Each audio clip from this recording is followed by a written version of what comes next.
Good evening to all. We are moving to our next lecture, lecture number 16. In this lecture, we are going to study one another numerical on tension member.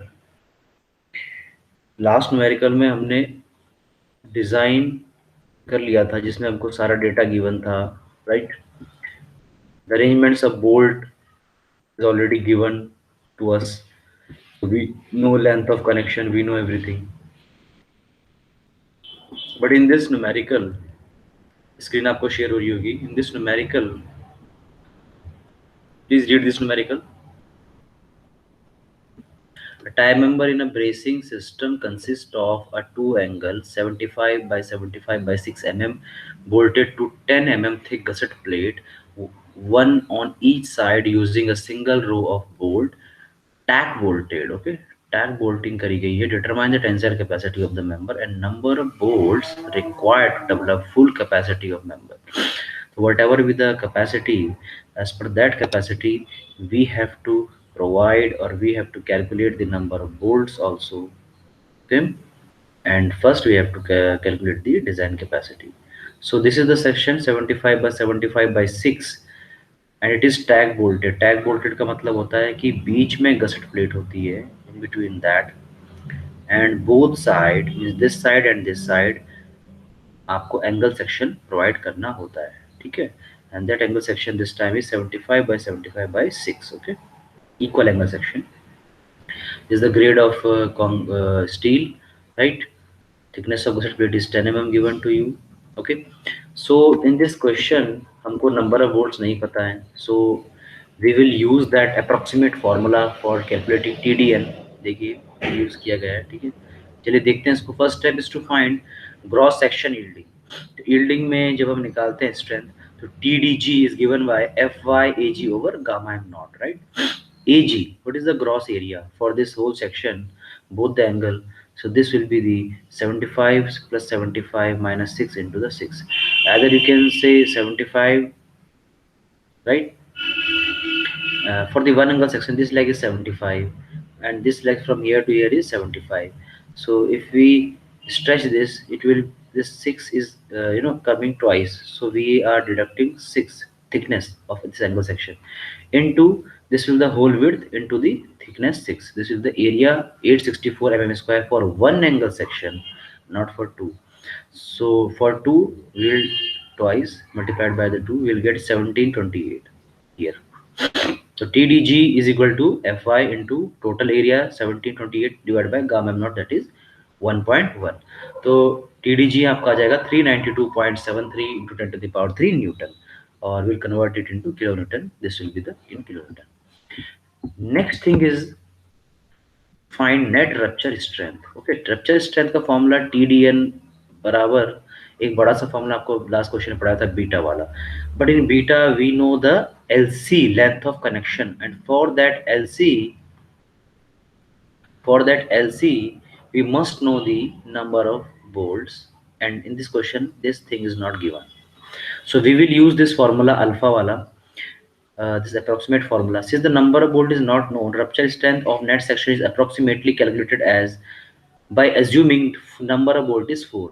Let us से हमने बताया था 0.6 होता है, 0.7 होता है, 0.8 होता है, तो 4 या 4 से ज़्यादा बोल्ट आपने प्रोवाइड करे हैं, देन आपका अल्फा इज 0.8. तो हमने एज्यूम कर लिया है नंबर ऑफ बोल्ट इज 4 और greater than 4, so alpha is 0.8, right? Diameter of hole, okay, diameter आपने एज्यूम कर लिया, that is 20 mm. You can say assume 18 mm, you can say assume 22 mm, but I am assuming here is 20 mm. Let us say diameter of hole will be 20 plus 2, that is 22 mm. ठीक है, alpha यहाँ पर आपने calculate कर लिया और आपने diameter भी कंसिडरेशन में ले लिया. Then what will be the net area? Net area for the both angle section twice, क्योंकि both are same equal angle, so twice ऐसे हम निकालते थे. दिस इज कनेक्टेड लेग का area and this is the unconnected leg का area. मैंने आपको कई बार बता चुका है, उसी सिमिलरली वहां से निकाला है. Twice for the both the section, it is coming 1464 mm square. The net area is coming 1464 mm square. So what will be the TDN? TDN is 0.8 alpha into net area into FU, ultimate strength, divided by gamma m 1 ultimate strength होती है rupture के लिए, और जब भी ultimate strength आती है तो फैक्टर ऑफ सेफ्टी के साथ गामा m1 लेते हैं, 1.25 लेते हैं। This is that design of bolt. Now assume तो कर लिया diameter, but number of bolt कितने लगेंगे, तो नंबर ऑफ बोल्ट हमारा डिपेंड करता है the capacity, the tension capacity. Okay, has the strength. तो हम क्या करेंगे कि एक बोल्ट की स्ट्रेंथ निकालेंगे शेयरिंग में और बेरिंग में, जैसे हम करते हैं। तो लेट अस से शेयरिंग में निकालेंगे, नॉर्मली शेयरिंग में ही कम आती है। लेट अस से हमने शेयरिंग में कैलकुलेट करी और जो हमारी कैपेसिटी आ रही है हमने उससे डिवाइड कर देंगे, तो we will get an idea. Okay, we will get an number of bolt, right. Has the strength in for 20 mm diavolt. So this is tag bolted, right? See here. This is tag bolted. This is one bolt.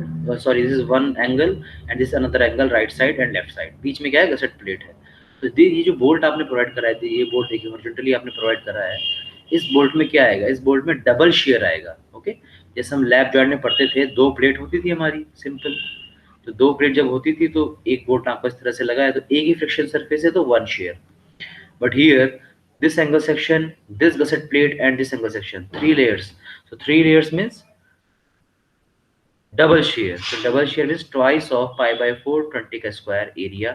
Net निकालना है हमको, तो मैंने n बराबर 2 ले लिया यहाँ पर, जैसे कि हम पढ़ते थे VDSB में शेयर स्ट्रेंथ में। एंड मैंने क्या माना, ns बराबर 0 मान लिया लेटर से।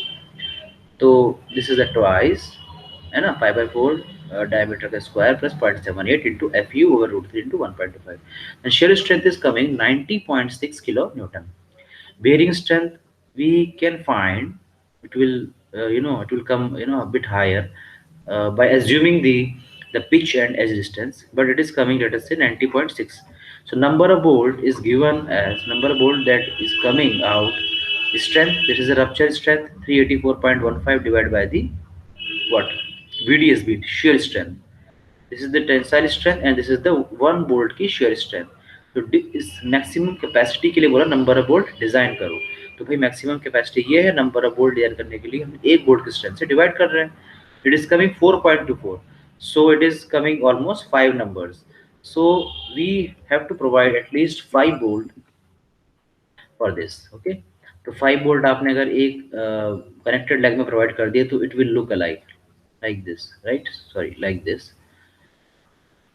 जब आपने बोल्ट प्रोवाइड कर दिए तो you can easily calculate the pitch and edge distance. तो पिच आपने भाई 2.5 इंटू डी होता है ना, यहाँ से आपने पिच निकाल ली। एज आपने 1.7 इंटू 1.5, राइट। एंगल सेक्शन है, रोल्ड एजेस है 1.5 इंटू डी नॉट, 1.5 इंटू 22। तो ऑल थिंग आपने कैलकुलेट कर ली। फर्दर उसके बाद ब्लॉक शेयर स्ट्रेंथ के लिए आपको पता है, लास्ट क्लास में बताया था आपको कि आपको 4 एरिया निकालने पड़ते हैं, AVG, AVN, ATG and ATN। तो AVG यहाँ पे क्या होता है, हॉरिजॉन्टल शेयर एरिया। शेयर में पूरा टोटल एरिया, टोटल एरिया का मतलब है जिस तरह से आपने इसका फेलियर माना, लेटर से हमने इस तरह से फेलियर माना है, ऐसे फेलियर हो गया, इतनी प्लेट बाहर निकल गई। आप ऐसे भी नीचे को भी मान सकते हैं, आप यहाँ से इस तरह से भी मान सकते हैं, आप यहाँ से इस तरह से भी मान सकते हैं। मैंने ऐसा एज्यूम करा कि इस तरह से फेलियर हो रहा है, right. So in this horizontal area means यहाँ से यहाँ तक के distance into thickness of this angle section। तो यहाँ से यहाँ तक के डिस्टेंस कैसे निकालेंगे, 1 2 3 4, 4 times of pitch into this edge distance। तो 50 into 4 into 35। This is the width and area will be the thickness of angle section multiplication में। तो it is coming 41410 mm square। ये तो क्या shear का gross area। अब निकालना है हमको AVN shear का net area। तो in this line how much bolt is coming, this bolt complete coming, this bolt complete coming, this is another 4 bolt and corner bolt मैंने बोला था half आता है। this is 4.5 bolt, this is 4.5 bolt। okay, 4.5 bolt हम deduct कर देंगे। So total area में से आप क्या करेंगे, 4.5 into 22, diameter of hole minus करते हैं, डायमीटर ऑफ बोल्ट माइनस नहीं करते हैं, होल, राइट। ओके, ये आप माइनस करेंगे into 6, you will get the net area share में। सिमिलरली टेंशन में ग्रॉस एरिया मतलब क्या होगा, यहाँ से यहाँ तक की डिस्टेंस टोटल यानी 35 into 6, 210। Another is the ATN net tension area, मतलब देखिए यहाँ से लेकर यहाँ तक डिस्टेंस ATN हो गई, ATG हो गई, बट यहाँ से लेकर यहाँ तक यानी 0.5 आधा बोल्ट यहाँ से नेट में पिक्चर में आ रहा है। सो हाफ बोल्ट आपको माइनस करना पड़ेगा, मतलब half of the hole diameter. तो 35 minus 0.5 into 22 into 6, it is coming 144 mm square. Again you have all area, then you have formula TdB1, then TdB2. Calculate TdB1, right? Similarly calculate TdB2. You will get both TD1 TdB2. Block shear strength will be the lesser in between these both. The lesser value is 186.8 kilonewton. This is for one angle section. So for two angle section multiplied by the 2, we are getting the 373.6 kilonewton. तो 384 something rupture में आई, 373 किस में आई आपकी, block shear में आई, right. So these are three strength. So what will be the tensile capacity of member? The tensile capacity of member is the lesser from all three criteria. What are the criteria?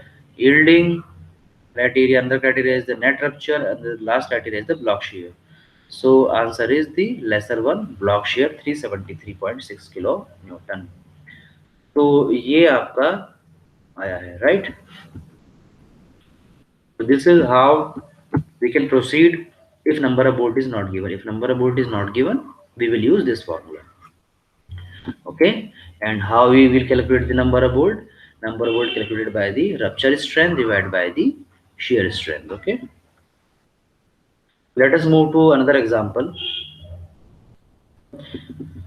ये welding का example है, क्योंकि bolt का हमने देख लिया तो welding का हमें देखना है ना. बहुत थोड़ा सा डिफरेंस है कॉन्सेप्ट में, बट एक बार आपको मैं ब्रीफ कर देता हूँ तो you can easily solve the welding question. Okay, an IS है 90 into 60 into 6. Okay, this is the unequal angle section. एक लेग इसकी 90 की है, 90 की है, एक लेग इसकी 60 की है, और थिकनेस इसका कितना है, 6 है. Fe410 grade steel is connected to 10 mm thick gusset plate by weld as shown in the figure. Calculate the desired tensile strength of angle section if connected plate is connected to longer leg or gusset plate is connected to shorter leg. Okay, दो part में question solve करना है. हम मान रहे हैं, आप एक दूसरा पार्ट तो आप खुद सॉल्व कर ही लेंगे. हम ऐसा एज्यूम कर रहे हैं कि दिस एंगल सेक्शन की जो लॉन्गर लेग है वो डायरेक्टली कनेक्टेड है किससे, गसेट प्लेट से. फर्स्ट केस, तो लॉन्गर लेग 90 है, देखिए ये देखिए, this is 90, this is 60 and this is 6 and this is your gusset plate, right, fine. और ये आपका इस तरह से आपने आपका साइड व्यू इस तरह से होगा, है ना. कंप्लीट वेल्डिंग आपने इस तरह से करी होगी. So gross area easily you can calculate. Here no bolt, no punching, no hole, so gross area will be total 90 plus 60 minus 6 into 6. ये minus 6 क्यों कर रहे हैं, thickness minus कर रहे हैं, ठीक है. Net area, so what will be the net area for connected leg? Net area for connected leg अगर अलग अलग निकालना है, net area and gross area will be the same, but if you want to calculate separately, so 90 minus 6 by 2 into 6, AGO is that 60 minus 6 by 2 into 6. Okay, this is how we can calculate. Bolt में हम क्या करते थे, net जब NC निकालते थे bolt के case में, तो यहाँ से हम डायमीटर ऑफ होल भी माइनस करते थे, बट यहाँ पे नहीं करेंगे बिकॉज में कोई होल है ही नहीं. Okay, further moving to next step, yielding TDG, same formula same thing. Okay, another is a rupture. Rupture में थोड़ा सा डिफरेंस आएगा. कैसे आएगा, देखिए वही बड़ा फॉर्मूला TDN वाला, सो उसमें बीटा आता है, राइट, कांस्टेंट. तो beta 1.4 minus 0.076 into W by T into FI upon FU into BS upon LC. BS is the shear leg width. shear leg width bolt के केस में जैसे लेटेस्ट सपोज बोल्ट आपका यहाँ लगता था, तो आप यहाँ से लेकर ये वाली टोटल विड्थ लेते थे, दिस प्लस दिस लेते थे. But welding is from here to here continuously welding आपने करी हुई है, तो दिस थिंग आप ओनली लोगे शेयर में, है ना. ओके, सॉरी मैंने उल्टा कह दिया, मीन वेल्डिंग आपने ये पूरी करी हुई है ना. तो this is not, this is this ये आपने वेल्डिंग करी हुई है, तो this thing is not connected directly, so this thing, this width is unconnected, right. So this will your the BS value. तो BS इज दिस लेग.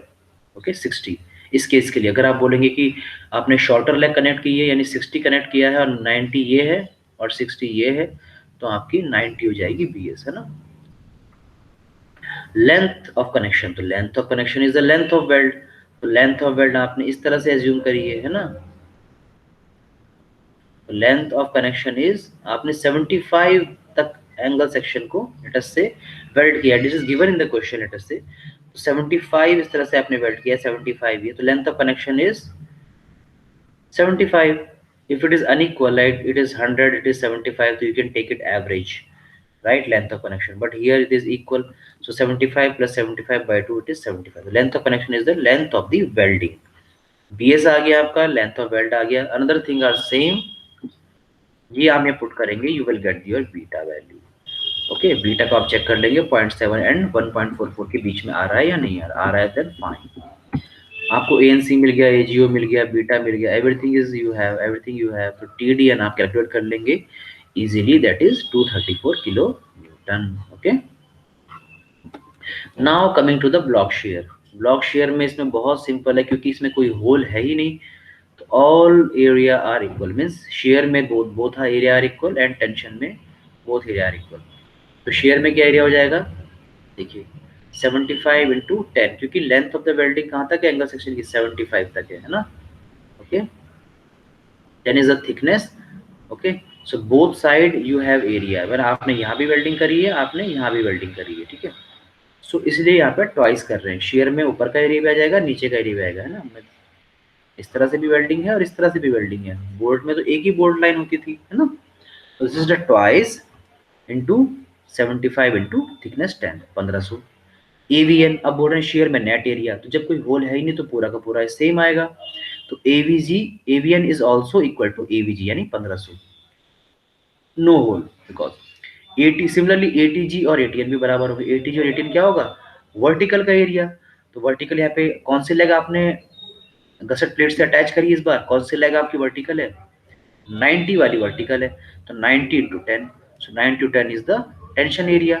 और यही share में सेम हो जाएगा, यही नेट में सेम हो जाएगा, सॉरी यही मतलब ग्रॉस में सेम होगा, ये नेट में सेम हो जाएगा. All area you have, then further you will calculate the, further you will calculate the TDB1 then TDB2. Okay, lesser of this TDB1 TDB2 is your TDB, that is 460.2 kilo Newton. So least you have to choose. So least is, let us say, yielding 196.6 kilonewton. This is how you can do the question. तो change अगर आप ऐसे brief करें तो change आपका सिर्फ length of connection में आएगा, वो आप सिर्फ लेंथ लोगे. BS वैल्यू में आप W प्लस W2 लेते थे, यहाँ पे सिर्फ आप W लोगे, अनकनेक्टेड लेंथ. ओके, और AVG और AVN आपका सेम होता है और ATG और ATN आपका सेम होता है. ठीक है, सभी पार्ट आप खुद ही सॉल्व कर सकते हैं. Very shorter leg is connect, तो 60 यहाँ पे कनेक्ट कर दिए, 90 ऐसे आ गई, है ना. तो बस आपका ATG और ATN चेंज हो जाएगा, है ना, और BS वैल्यू यहाँ पे आपकी 90 हो जाएगी. तो something will be change. So this is your basic tension member.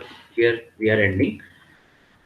Okay, next topic is lug angle. Okay, lug angle क्या होता है, एक short angle section होता है जो हम attach करते हैं main angle में to reduce the number of bolt if load is higher and to reduce the material of gusset plate, right.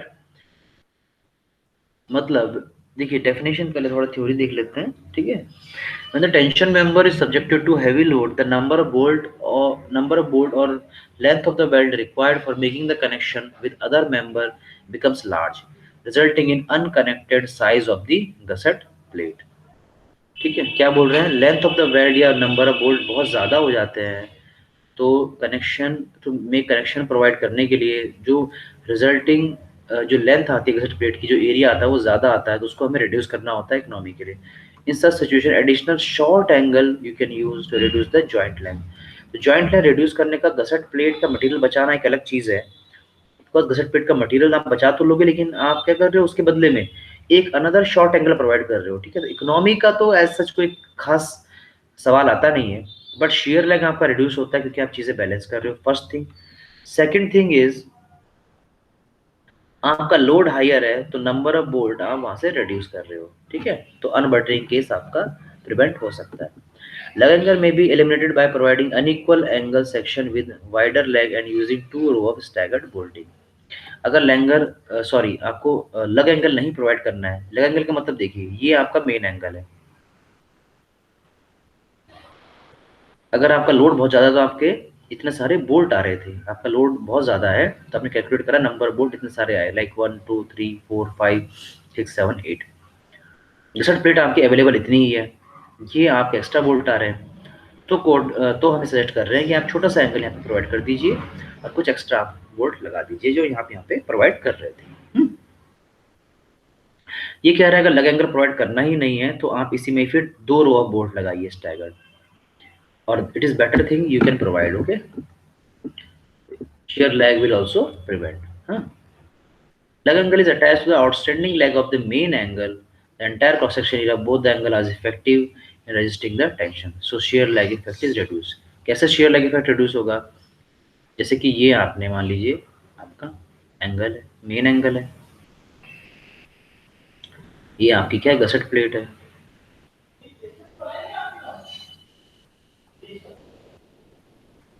और ये आपने इसमें शॉर्ट एंगल लगा दिया, दैट इज योर लग एंगल। ओके,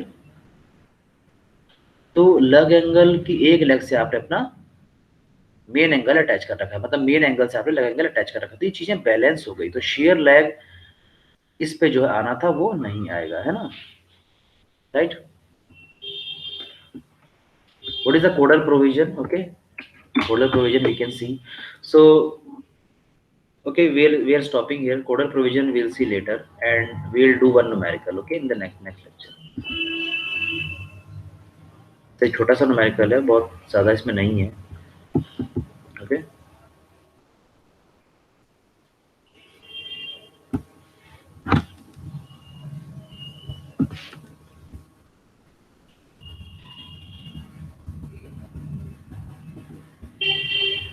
ओके चलिए देख लेते हैं, फिनिश कर लेते हैं। As lug angle section is attached to outstanding leg of main angle entire cross section area, ठीक है, ये डिस्कस कर लिए। Both angle effective in resisting tension, so shear lag effect is not induced or resisted, okay, prevented. What is the codal provision? It's very simple. When an unequal area is used, the load get distributed in the ratio of the gross area of connected leg and outstanding leg. वो कह रहा है अगर unequal area आप use कर रहे हो तो जो लोड डिस्ट्रीब्यूट करोगे एंगल की दोनों लेग में वो डिस्ट्रीब्यूट करोगे एज पर the area of that particular leg. Obviously मतलब leg distribute area load distribute करना है, क्योंकि इस तरह से देखिए मेन एंगल है आपका, उसमें आपने अटैच करा ये छोटा सा लग एंगल, ये आपकी किसी प्लेट वर्टिकली आपकी प्रोवाइड कर रखी है, यहाँ से बोल्टिंग कर दी आपने, यहाँ से बोल्टिंग कर दी और ऐसे बोल्टिंग कर दी। अब ये कह रहे हैं कि मान लीजिए 1000 किलोटन का लोड आया मेन एंगल पे, वो डिस्ट्रीब्यूट करेगा मेन एंगल इस वाली लेग से लग एंगल इस वाली लेग में, ऑब्वियसली ये अटैच है इससे, जब डिस्ट्रीब्यूट करेगा तो कितना लोड इस एंगल पे आएगा वो निकालना पड़ेगा इस लेग पर मेन एंगल की, और कितना लोड मेन एंगल की इस लेग पर आएगा, है ना। 1000 अगर इक्वल एंगल है तो भाई 500 500 डिवाइड हो जाएगा, अनइक्वल है तो रेशियो में डिवाइड होगा, इक्वल है तो 500 हो गया, 500 का लोड इसमें लग एंगल में ट्रांसफर होगा। तो वही कहना चाह रहे हैं एज पर द एरिया आपको लोड डिस्ट्रीब्यूट करना है। Next is the whatever be the force is coming to the leg angle, 20% more load has to be carried out for leg angle section with the gusset plate. जो leg gusset plate की leg angle से connected है, यानी ये वाली leg, this leg is connected to this gusset plate, वहां पर जो भी लोड आपका डिस्ट्रीब्यूट होगा उसका आपको 20% ज्यादा लेना है। फॉर द सेफ्टी पर्पज आपको 20% लोड ज्यादा एज्यूम करना है, as this is the codal provision. Okay, next is the attachment of leg angle to the main angle, यानी this leg and this leg shall be capable to developing strength of 40% in excess, मतलब जो भी main angle से load आएगा और वो leg angle की ये वाली लेग लेगी, वो आपको 40% लोड इंक्रीज करना है for the safety of the connection. Okay, second plate के साथ 20% इंक्रीज करना है लेग एंगल को, और लेग एंगल को मेन प्लेट के साथ 40% इंक्रीज करना है, ठीक है। This is the one numerical that we are solving here. Okay, so numerical we'll see in the next class, right? So this is enough for this class. Okay, thank you.